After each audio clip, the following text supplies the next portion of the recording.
Una rosa de mi jardín. ¿Cómo te llamas, linda morena? Con toda mi alma le pregunté. Qué linda tienes toda tu cara, tu hermosa pelo, déjame ver. Soy mexicana, tengo mis padres, cuando les hables yo te amaré.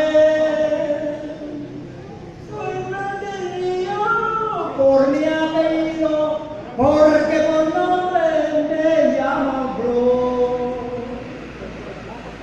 Fuimos dichosos por 5 meses, por tantas veces que la